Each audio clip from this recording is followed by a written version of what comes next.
नमस्कार दोस्तों, हमारे YouTube चैनल एजुकेटरी में आप सबका हार्दिक स्वागत है। फ्रेंड्स, आज हम कक्षा 8 विषय हिंदी वसंत भाग 3 पाठ 13 बाज और सांप के अभ्यास प्रश्नों को हल करेंगे। सबसे पहले हैं अभ्यास प्रश्नों में शीर्षक और नायक के अंतर्गत पहला प्रश्न। लेखक ने इस कहानी का शीर्षक कहानी के दो पात्रों के आधार पर रखा है। लेखक ने बाज और सांप को ही क्यों चुना? आपस में चर्चा कीजिए। उत्तर में लिखेंगे, यह कहानी दो कहानियों के मेल जोल से बनी है। एक कहानी का मुख्य बाज है, दूसरी का सांप।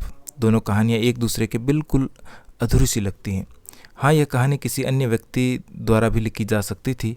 यदि वह व्यक्ति विशेष आलोच्य कहानी का कोई अंग या पात्र होता तो अवश्य ही ऐसा हो सकता था। अब कहानी से मैं पहला प्रश्न।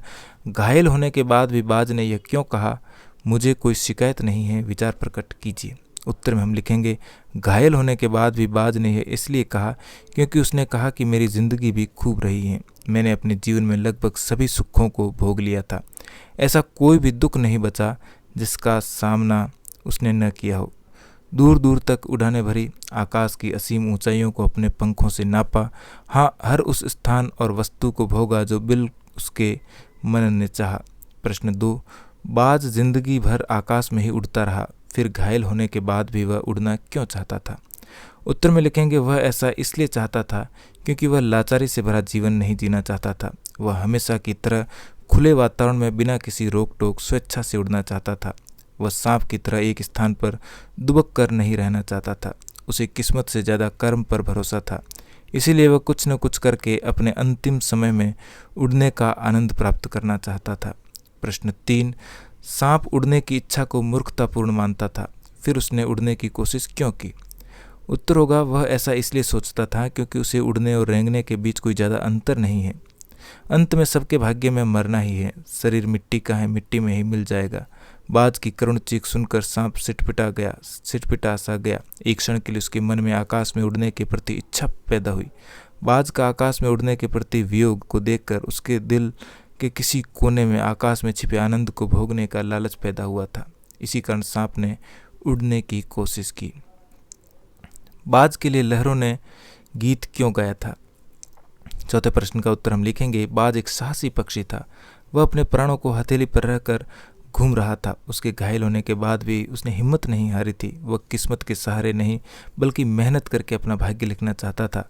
शायद इसलिए बाज की मृत्यु पर चट्टानों पर लहरें टकरा टकरा कर ऐसी ध्वनि उत्पन्न कर रही थी जैसे वे उसके लिए आंसू बहा रही हो। बाज की वीरता को देखकर लहरों ने गीत गाए।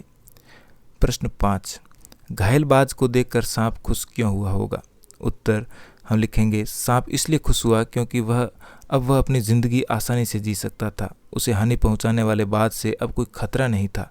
लेकिन जब उसने सांप को नीचे पड़ा हुआ दर्द में करारते चीखते हुए चिल्लाते हुए देखा, उसे बहुत तृप्ति मिली। बाज की ऐसी दुर्दशा देखकर सांप खुश हुआ।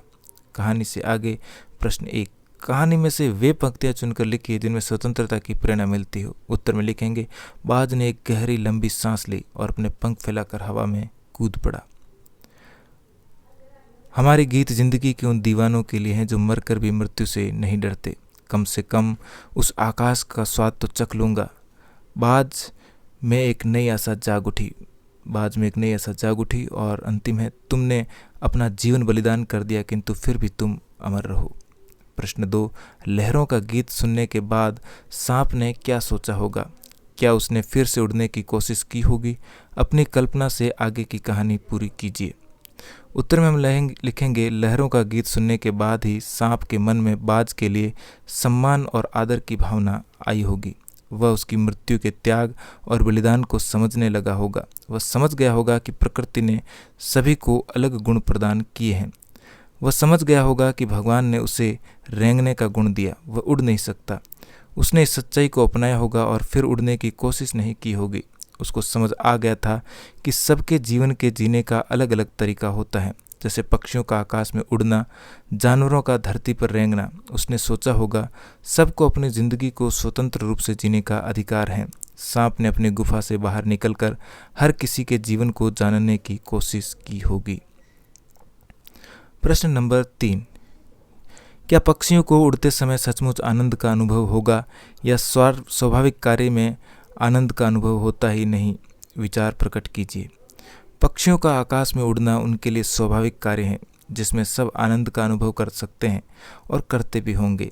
अगर हम किसी कार्य को अपनी इच्छा से पूरे मन के साथ करें तो हमें उसमें आनंद भी आता है। जैसे इस कहानी में बाज को आकाश में उड़ने से आनंद का अनुभव हुआ था।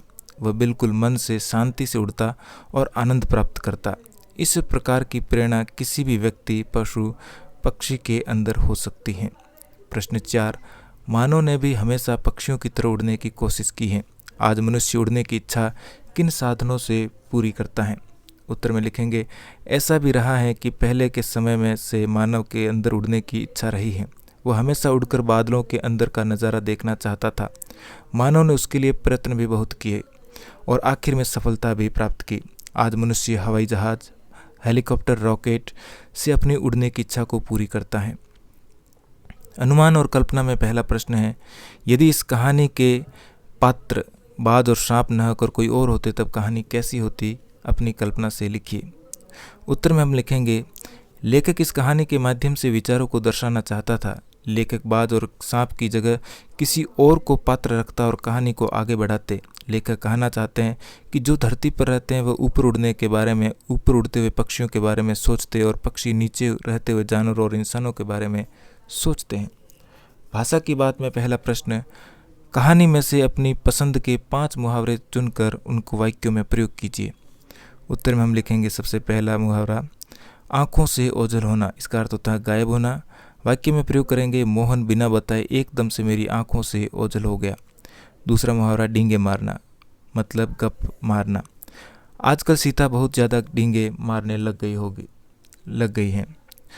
तीसरा मुहावरा, गुण गाना, यानी कि प्रशंसा करना। केशव की माँ सारा दिन अपने लड़के के गुण गाती रहती हैं। चौथा, सिर धुनना, यानी कि पछताना। तुम ये काम मत करो, नहीं तो बाद में तुम्हारे जीवन में सिर्फ सिर धुनना रह जाएगा। जान हथेली पर रखना, यानी कि मरने की बिल्कुल भी परवाह मत करना। रमेश ने अपने भाई की जान बचाने के लिए अपनी जान हथेली पर रख दी थी। प्रश्न नंबर 2, आरामदेह शब्द में देह प्रत्यय है। यहाँ देह देने वाला के अर्थ में प्रयुक्त होता है। देने वाला के अर्थ में द, प्रद, दाता, दाई आदि का प्रयोग भी होता है।